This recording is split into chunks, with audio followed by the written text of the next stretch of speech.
नमस्कार प्रिय मित्रों, मैं अमिता आशीष। आज मैं आपके लिए लेकर आई हूँ एक आध्यात्मिक कथा, त्रिदेवों का जन्म।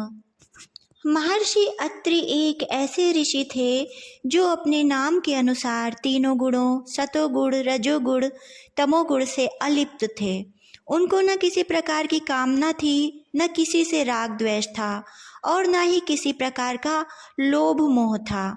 उनकी पत्नी अनसुईया भी उसी प्रकार पति जैसा ही व्यवहार तथा विचार रखती थी। एक बार ब्रह्मा जी ने उनकी ऐसी वृत्ति देखकर कहा, हे मुनिवर, आप दोनों अब संतान उत्पन्न करें, जिससे आप जैसे सुयोग्य पुत्र पैदा हों और सदाचार का विस्तार हो।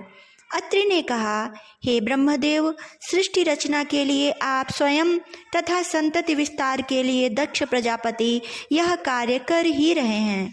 हम तो तप करना चाहते हैं, यही हमारा सुख है और यही हमारे लिए श्रेष्ठ कर्म है।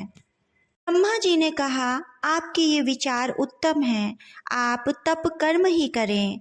अत्रि अपनी पत्नी सती अनसुईया के साथ दंडकारण्य के शांत एकांत निर्जन वन में एकाग्र चित्त होकर निष्काम भाव से तपस्या करने लगे। तब से कुछ फल पाने या वर पाने की उनकी कोई कामना न थी। तपस्वी जीवन में उन्होंने धूप, शीत, वर्षा की भी परवाह नहीं की। प्राणवायु के सहारे अपने को जीवित रखा। अनेक वर्षों के पश्चात तीनों देव ब्रह्मा, विष्णु तथा महेश ने प्रसन्न होकर उन्हें एक साथ दर्शन दिए।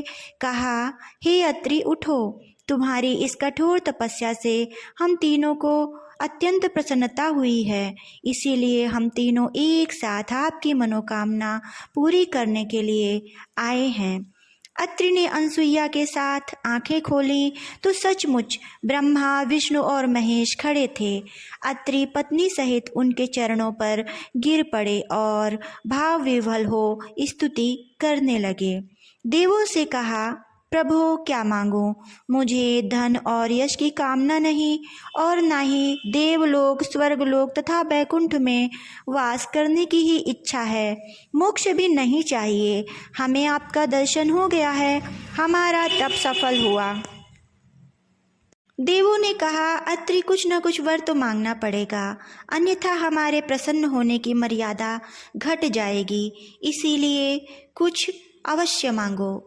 अत्रि भाव विह्वल होकर हाथ जोड़कर बोले, समझ नहीं आ रहा है कि क्या मांगूं। हमें तो आपके दर्शन की अभिलाषा थी, वह पूरी हुई, अब और कोई कामना नहीं है। फिर भी वर देने का इतना ही आग्रह है और इच्छा है, इसी प्रकार नित्य आपके दर्शन हम दोनों करते रहें और यही हमारी कामना है। इसीलिए प्रभु, आप तीनों ही मेरे यहाँ पुत्र रूप में जन्म लें। आप सबकी बाल लीलाओं का नित्य आनंद दर्शन मिलता रहेगा। हे ब्रह्मदेव, आपने एक बार हमें सृष्टि करने का आदेश भी दिया था, इससे आपकी उस आज्ञा का पालन भी हो जाएगा। ब्रह्मा जी हंस पड़े। श्री विष्णु और शिव ने अत्रि की यह प्रार्थना स्वीकार की और कहा, भक्त की इच्छा अवश्य पूरी की जाएगी। कुछ वर्ष पश्चात अनसुईया की 3 संतानें हुईं। विष्णु के अंश से जन्मा बालक दत्तात्रेय, ब्रह्मा के अंश से जन्मे बालक का नाम चंद्रमा और शिव के अंश से जन्मे पुत्र का नाम दुर्वासा हुआ।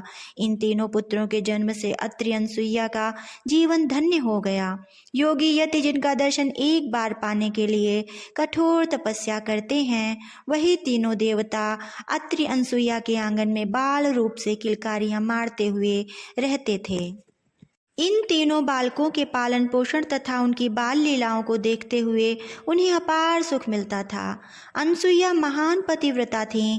त्रेता युग में राम, लक्ष्मण और सीता वनवास का समय व्यतीत करने के लिए जब दंडकारण्य में आए थे, तब वे महर्षि अत्रि के आश्रम में रुके थे। अनसुईया ने सीता को अनेक उपदेश दिए थे तथा उनके शरीर पर कई प्रकार के लेप तथा अंगराग लगाए थे, जिससे उनके शरीर पर जंगली हवा का का कोई प्रभाव न पड़े।